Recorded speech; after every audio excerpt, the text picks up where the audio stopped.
A gente vive uma época assim, de grandes transformações, não é? Uma época realmente onde o mundo está em ebulição, especialmente durante essa pandemia. A gente está vendo que realmente o mundo está sofrendo mudanças drásticas, rápidas, mudanças no comportamento, mudança nos costumes e também mudança na religião. O cristianismo, a gente já pode ver que, se é que essa pandemia vai passar, ou se vai passar rapidamente, mas as mudanças, inclusive, na religião já podem ser sentidas, né? Hoje a gente já pode ver que o comportamento das igrejas não será o mesmo depois que essa pandemia tiver um arrefecimento. E nessa onda de transformação, de mudança, a gente vê que realmente as sociedades, elas estão, se já vinha com esse sentimento de rejeição com as coisas antigas, agora muito mais forte ainda.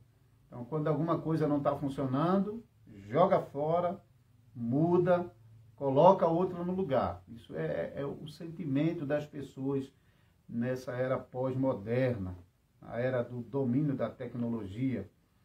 Então, isso em qualquer área, hein? Isso afeta a vida das pessoas por inteiro. Qualquer área que você imaginar, hoje acontece isso. Não está funcionando, troca, muda, avança, joga fora. Até você percebe isso dentro de casa com os móveis, hein? Pessoas querem cada vez móveis diferentes. Usou um pouquinho, daqui a pouco isso já está feio, está fora de moda, está ultrapassado. Joga fora, compra tudo de novo. Então, as coisas antigas em nossa época são tratadas como antiquadas, como ultrapassadas, como imprestáveis para atender às necessidades de nossa época. Então, é inevitável que esses problemas acabem afetando também a igreja. E, assim, se engana quem pensa que isso é uma coisa que está acontecendo só lá no mundo, do lado de fora, que isso é exclusiva do mundo sem Deus, e que não vai atingir de cheio a igreja. Então, é uma ingenuidade quem pensa assim. Pois, de fato, sempre a igreja teve que lidar com esses perigos, com o risco de que realmente o mundo entrasse dentro da igreja. A igreja sempre conviveu com esse perigo e foi sempre uma luta para a igreja, para resistir, para que o mundo entrasse dentro dela. E, de vez em quando, a gente sabe que não conseguiu, a igreja não conseguiu evitar. Às vezes, uma igreja em uma determinada região se manteve mais firme e outra região sucumbiu. Até no Novo Testamento a gente pode ver isso, as igrejas mencionadas no Novo Testamento, que depois vieram a desaparecer por várias razões, e em outros casos as igrejas vieram a se tornar mais sinagogas de Satanás do que igrejas de Cristo realmente. Então, o desafio de fato sempre existiu, mas a gente vive numa era onde realmente a pressão sobre a igreja é como se fosse uma grande avalanche que está arrastando as igrejas realmente para um movimento de adequação, de adaptação à sociedade moderna, se rendendo e se ajustando, se transformando, para que possa ser aceita no mundo que nós vivemos, né? Para que possa ser aceita pelas pessoas de nossa época. Então, esse pensamento de que a igreja tem que se modernizar, tem que se adaptar, tem que se contextualizar, se acomodar ao pensamento moderno, realmente coloca não somente a vida da igreja, mas a posição da Bíblia em xeque. E então tudo que a Bíblia fala, todas as doutrinas bíblicas, toda a estrutura que a palavra de Deus nos apresenta como uma estrutura que é apropriada segundo a vontade de Deus, que tem a bênção de Deus e que pode servir de bênção para as sociedades que assim adotam, como também para a própria igreja. Um exemplo claríssimo disso é que recentemente, provavelmente vocês ouviram falar sobre isso, um pastor evangélico chamado Ed Renekiewicz, ele foi a público para realmente dizer que a Bíblia precisa ser atualizada. E isso não foi noticiado apenas pelas revistas de fuxico evangélico, fuxico gospel, não. Isso foi noticiado nas grandes redes de informação. Eu estou na minha frente aqui agora com o site da UOL aberto, o Observatório BOL UOL, e eu quero ler aqui brevemente o que ele disse para que vocês tenham noção realmente da gravidade da situação e sabendo que isso não foi exclusivo de Ed Renekiewicz. Ele foi só mais uma voz aproveitando o seu momento de fama, já que ele está realmente na mídia. Ele disse assim, abrindo aspas, a Bíblia é um livro que precisa ser relido, ressignificado, para que os princípios de vida que esse livro encerra e que essa revelação encerra, saltem dessas páginas promovendo libertação e justiça e relação de amor no nosso mundo. E como se isso não bastasse, então ele diz mais. Se queremos ser cartas para o novo mundo, se a igreja quer ser carta para o novo mundo, nós devemos precisar atualizar as escrituras e vamos ter de fazer essa atualização e ter essa coragem de enfrentar os pecados de gênero. E mais uma citação dele. Aqui, cadê?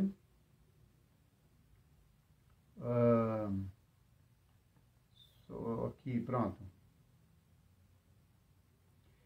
Ele diz que precisa fazer uma atualização para que o amor seja proclamado em suas várias modalidades e assim os homossexuais não sejam mais lançados no inferno. Então, isso são algumas falas, você pode encontrar muito mais do que Ed Renekiewicz tem falado nos últimos dias aí, especialmente nos programas que tem entrevistado ele. Então, irmãos e irmãs, é coisa realmente muito séria. Isso não é coisa simples, não. Mas então, nós como cristãos, nós estamos sendo desafiados com a situação do nosso mundo e também com os desafios que a igreja ela enfrenta. Se tem uma coisa que é verdadeira em tudo que ele falou, é que, de fato, a igreja ela é demandada. A igreja ela é exigida. Mas como é que a igreja responde a essas demandas?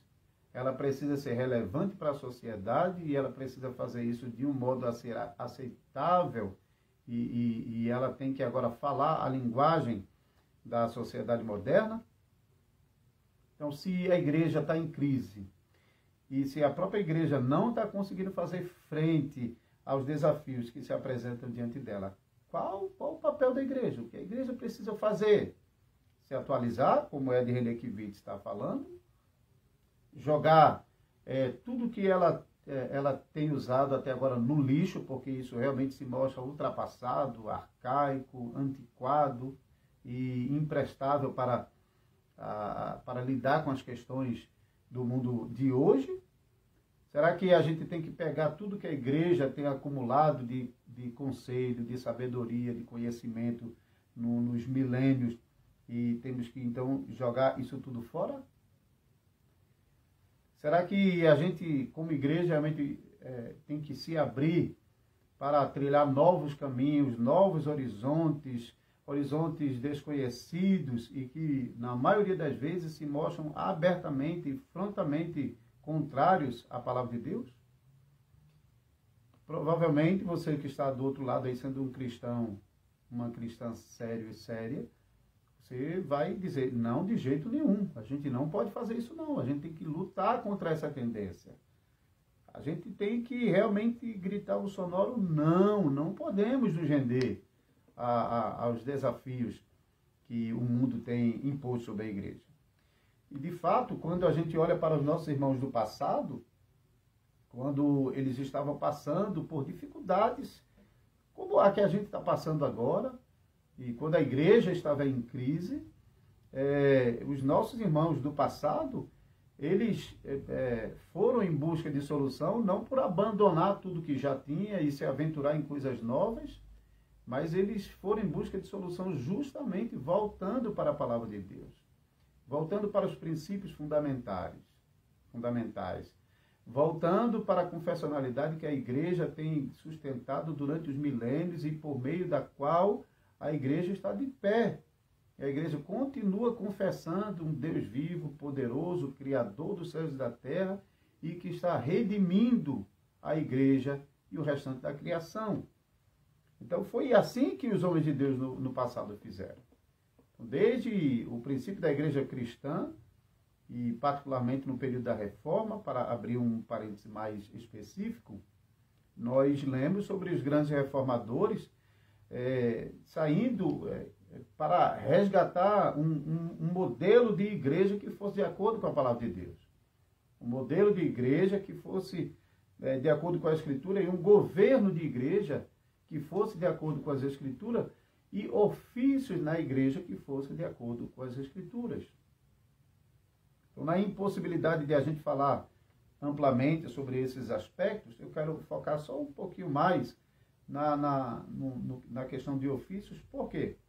Porque, no final das contas, a mudança ou a conservação dos princípios dependerá, em boa medida, nos oficiais que estão governando a igreja, na liderança da igreja. Então, como essa liderança está sendo recuperada, ou como ela está funcionando na igreja, isso, em boa medida, com a graça de Deus, ou com o peso da mão justa de Deus, vai ter consequência realmente na igreja, na congregação inteira.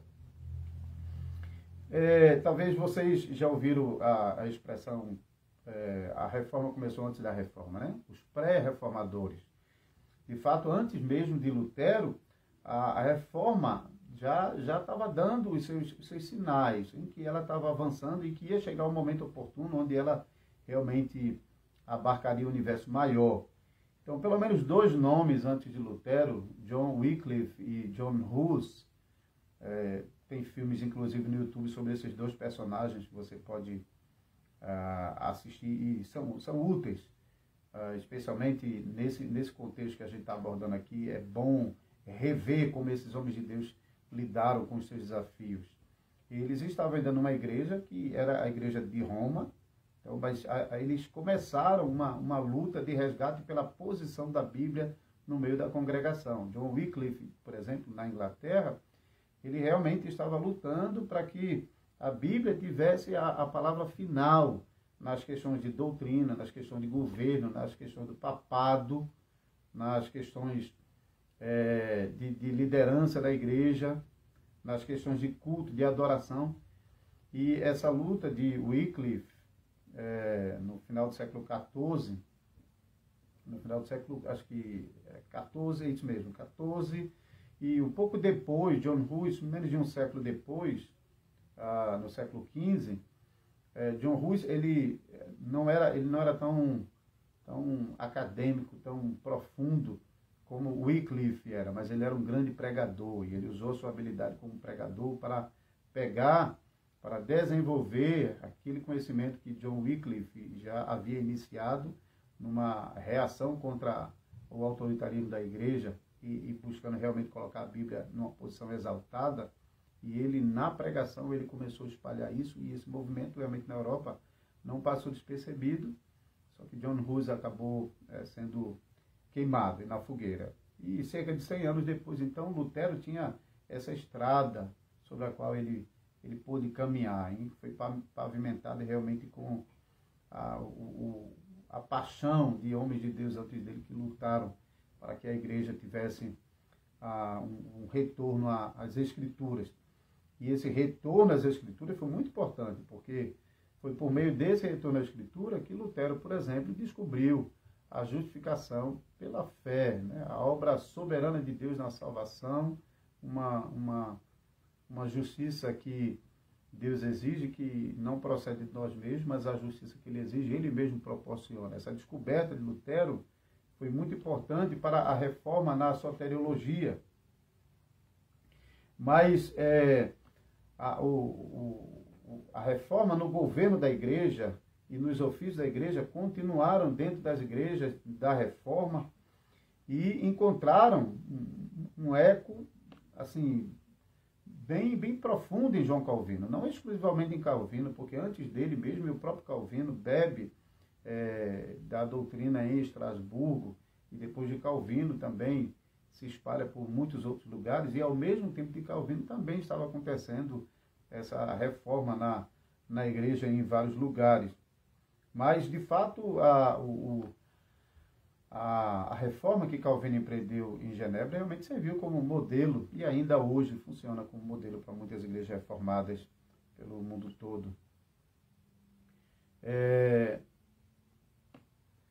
Então, quando a gente pensa em Calvino, às vezes a gente pensa logo nas institutas, alguém pensa logo na controvérsia de Calvino com Serveto, outros pensam logo na doutrina da predestinação, mas Calvino foi muito importante para estruturar a igreja. Ele, que já era conhecido, né, por causa das suas institutas, por causa do Saltério de Genebra, por causa da Academia de Genebra, por causa da Confissão Gaulesa, mas no quesito de governo da igreja e ofício da igreja, Calvino era muito importante, foi muito importante. A gente se lembra que Calvino chegou em Genebra em 1536, pela primeira vez. Ele estava indo para Estrasburgo, mas por causa da guerra a estrada estava fechada, ele acabou chegando em Genebra, e aí Guilherme Farel já estava em Genebra, promovendo reforma em Genebra, e soube que ele estava na cidade, foi até ele, insistiu, até inclusive fazendo praguejamento, se ele não ficasse em Genebra, Deus ia puni-lo. Calvino estava crente, não desprezou essas coisas e acabou ficando com o Farel e promovendo as primeiras reformas em Genebra, mas naquele primeiro momento nem Farel nem Calvino tinham uma boa aceitação, especialmente na liderança da cidade de Genebra, dos políticos de Genebra. E eles acabaram sendo expulsos. E ao ser expulso, Calvino vai para Estrasburgo, como já era a sua intenção inicial. Enquanto que Farel vai para outro lugar e nunca mais volta para Genebra. Mas Calvino, então, vai passar os próximos 2 anos em Estrasburgo, onde ele vai ter contato com Martin Bucer, com o Ecolampadius e com o modo de governo que estava sendo estruturado ali em Estrasburgo. Então, durante esse período, Calvino aprendeu sobre o funcionamento dos ofícios na igreja cristã. Então, o papel do pastor, o papel do mestre, o papel do diácono, o papel do presbítero. Ele teve contato com isso em Estrasburgo. E quando, então, ele retorna para Genebra 2 anos depois, em 1538, a primeira providência de Calvino foi apresentar ao governo de Genebra o documento chamado Ordenanças Eclesiásticas, de 1541. Esse documento ele já estava traduzido em português no livrinho,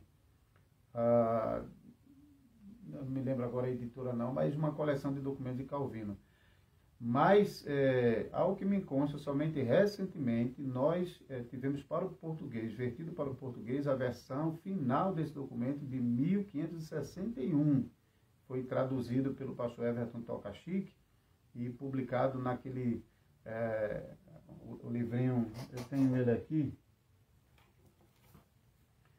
Documentos da Tradição das Igrejas Reformadas. Então, aqui dentro você tem essa ordenança eclesiástica de 1561.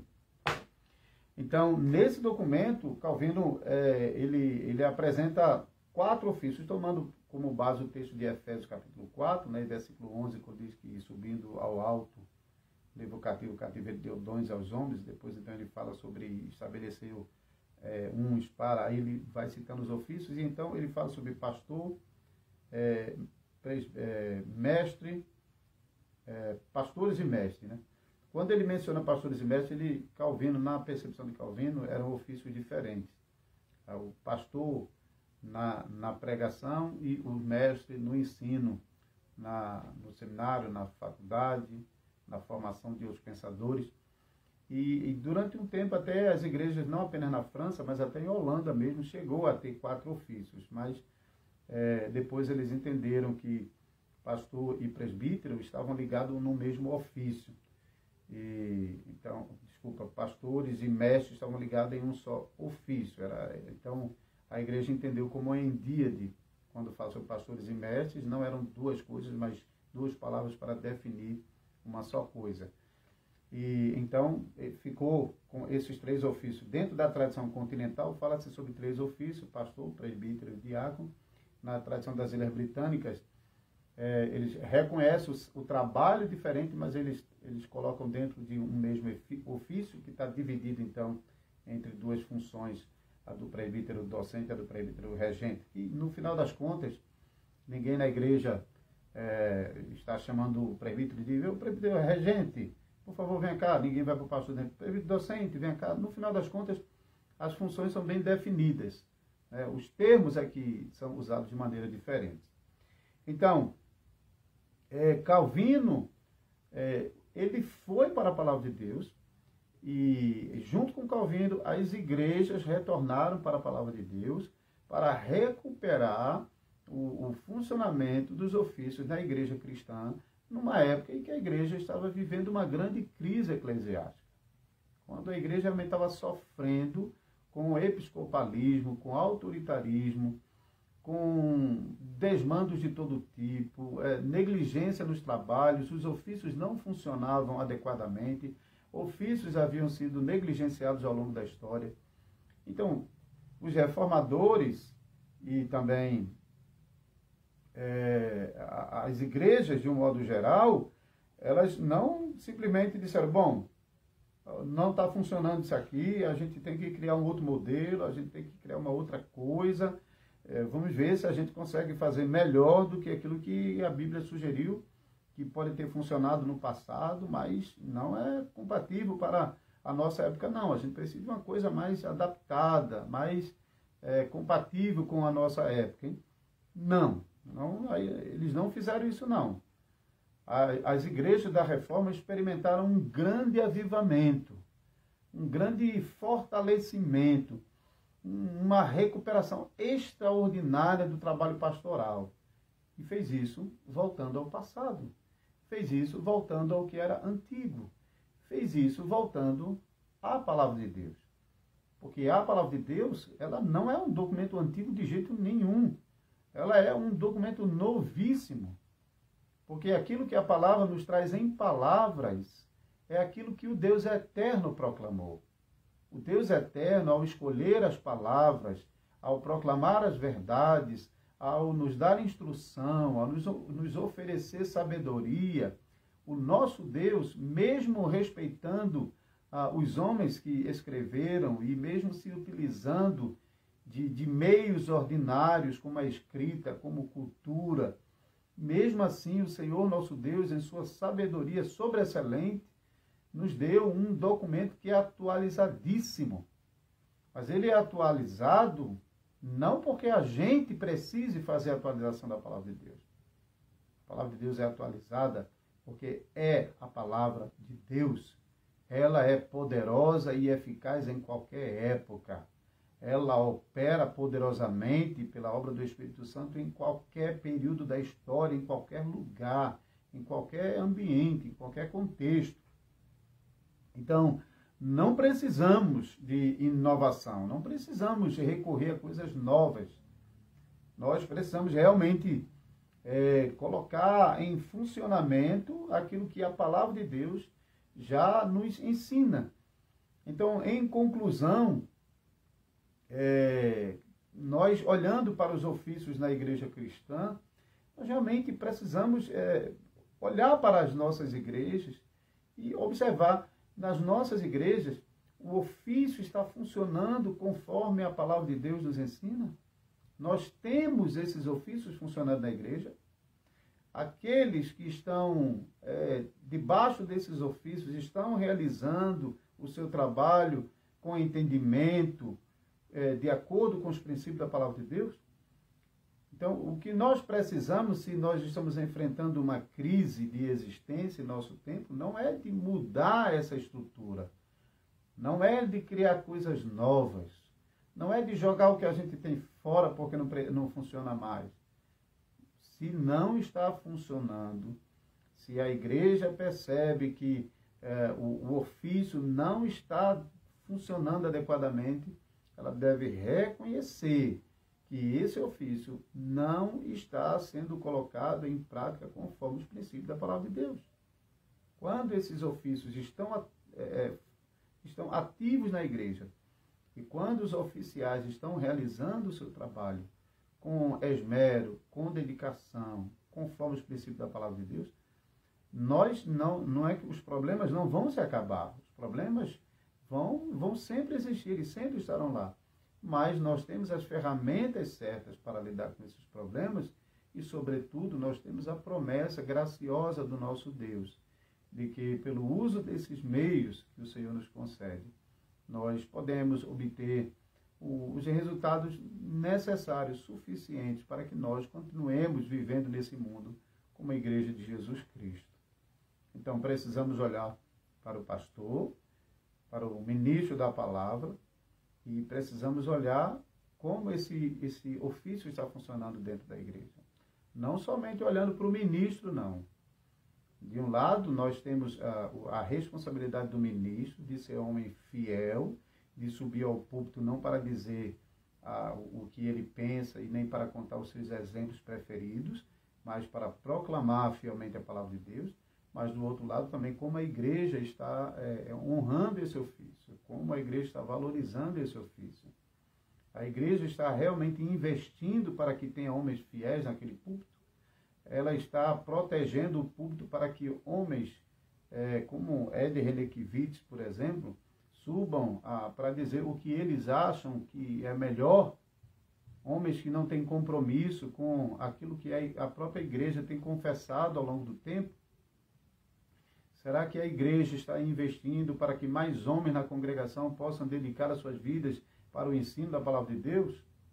Será que a congregação tem se esforçado para que o ensino destinado aos seminaristas sejam adequados, sejam profundos, que durante os seus estudos eles sejam treinados como homens que vão liderar o rebanho de Cristo, como pastores que devem amar o rebanho de Cristo? Será que esses homens estão sendo treinados para realizar o seu trabalho com esmero? Os presbíteros, que devem pastorear o rebanho de Deus, conforme o apóstolo Paulo falou em Atos 20, versículo 28, os presbíteros que foram chamados para pastorear o rebanho. Será que, especialmente por meio das visitas, os presbíteros estão realizando o seu trabalho? Ou será que é mais cômodo, mais fácil simplesmente querer dirigir cultos ou sentar na cadeira ali na frente ou por trás do púlpito, ou do lado, para ser visto pela congregação como parte da liderança, quando não está realizando o seu trabalho de cuidar do rebanho, não está procurando as ovelhinhas que estão doentes, não está protegendo a congregação do falso ensino que muitas vezes está tentando entrar dentro da congregação, não está pastoreando o púlpito, supervisionando e protegendo o púlpito para que o pastor, que é um servo da palavra e que foi chamado por Cristo para proclamar a verdade, não suba ao púlpito para dizer tudo o que quer. Os presbíteros estão cumprindo a sua vocação, a sua missão. Diáconos estão cuidando do rebanho, estão ajudando para que durante a nossa caminhada até a Canaã Celestial ninguém fique para trás. Estão trabalhando para que a igreja possa viver uma vida na unidade, aquela unidade que nós confessamos e provamos nascer do Senhor. Será que os diáconos estão ajudando para que as famílias da igreja estejam combinadas, unidas uma com as outras, a fim de que nós possamos caminhar juntos e ninguém ficar para trás? Será que aqueles que estão tropeçando e ficando cansados no meio do caminho, não por razões de pecado, porque isso é trabalho do presbítero, mas em razões secundárias, em razões temporais, por causa de doença, por causa de desemprego, por causa de solidão, e essas intempéries que muitas vezes desanima o crente na caminhada cristã, ou tem atrapalhado o seu progresso nessa caminhada até o dia final.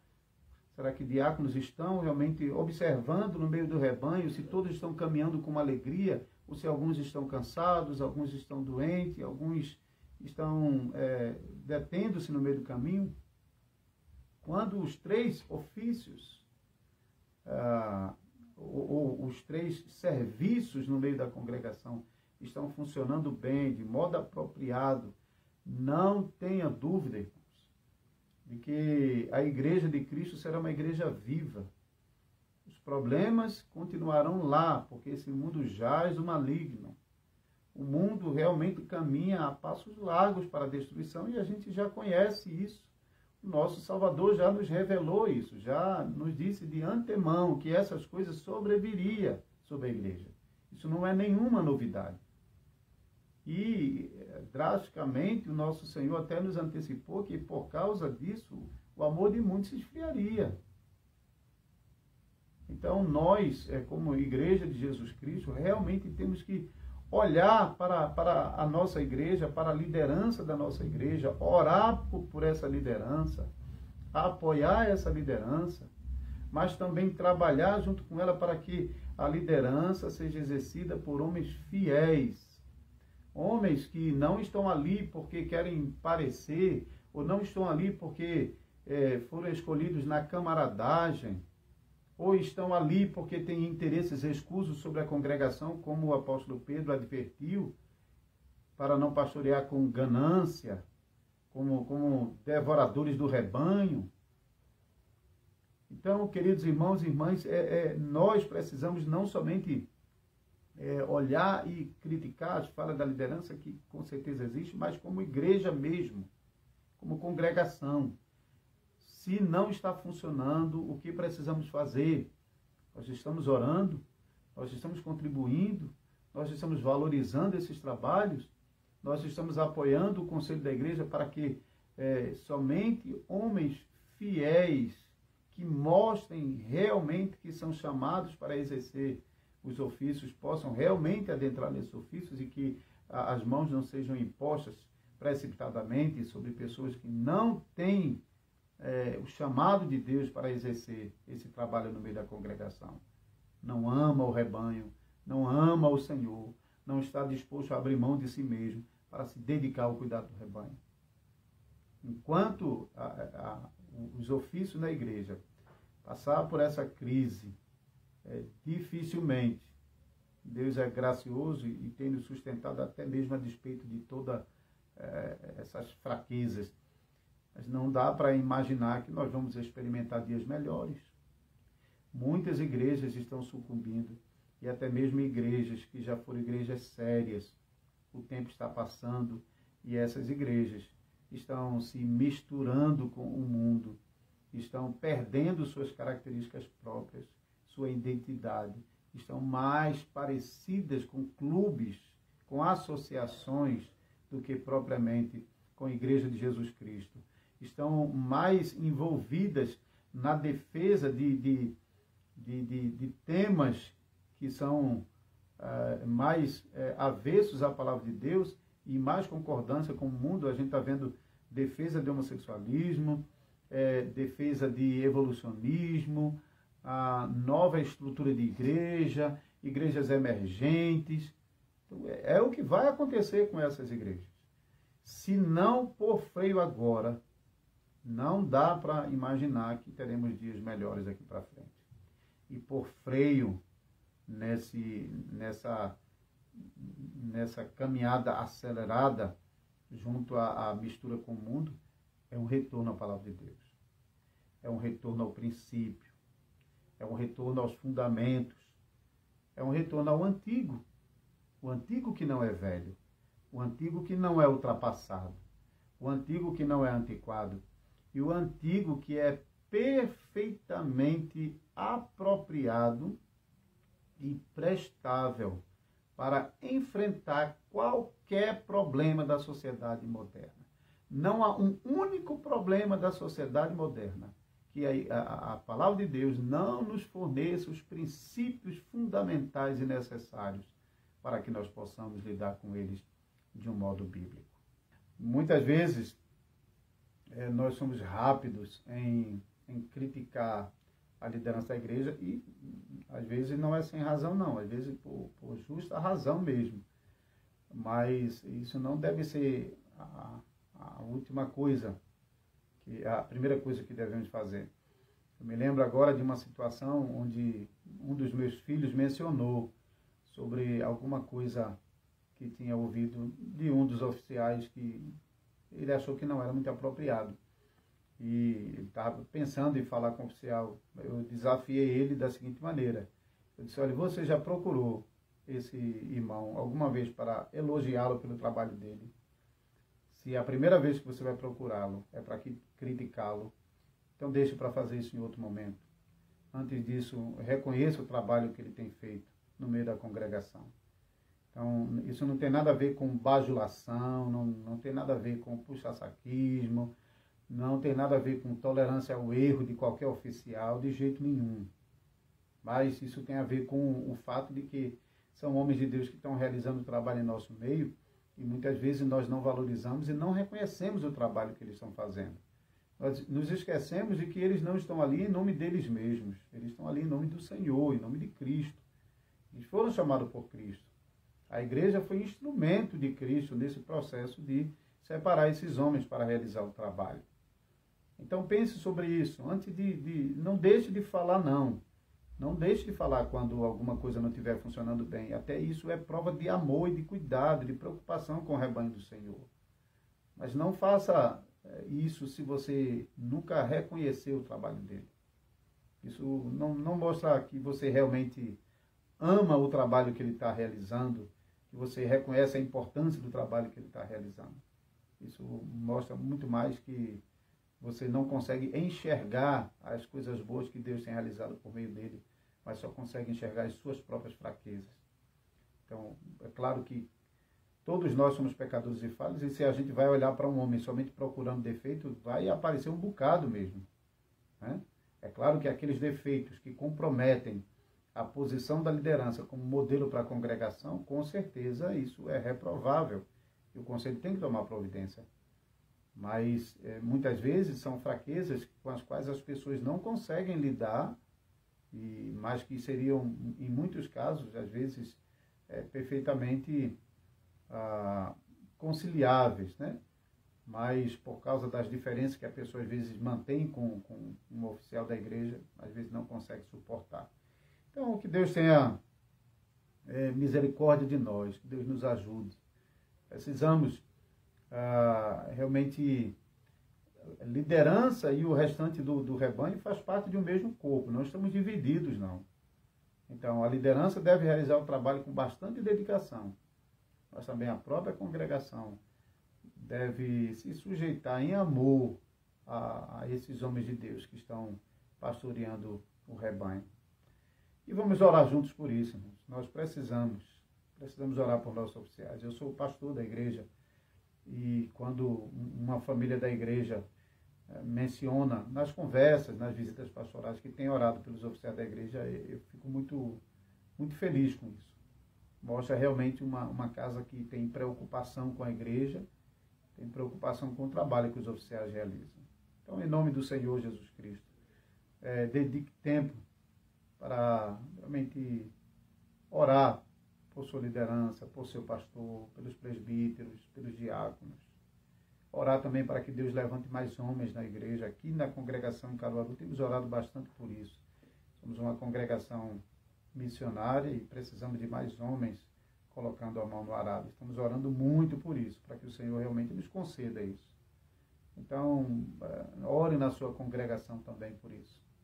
Quando estiver em período de eleição, que vocês possam realmente indicar homens, não por amizade, por preferência, não por qualquer outra coisa que não seja pelos motivos bíblicos que nós aprendemos, especialmente na carta, a primeira carta de Timóteo, capítulo 3, e também Tito, capítulo 1, não é? Tá bom? Que a palavra de Deus esteja na sua mente, no seu coração, enquanto você realmente está pensando sobre os ofícios na igreja. E não desista dele, não. Não ache que tudo está perdido, porque eventualmente alguma coisa não está funcionando bem. Porque é na recuperação desses ofícios que está a bênção de Deus no governo da igreja. E não em substituí-los por qualquer outro padrão, qualquer outro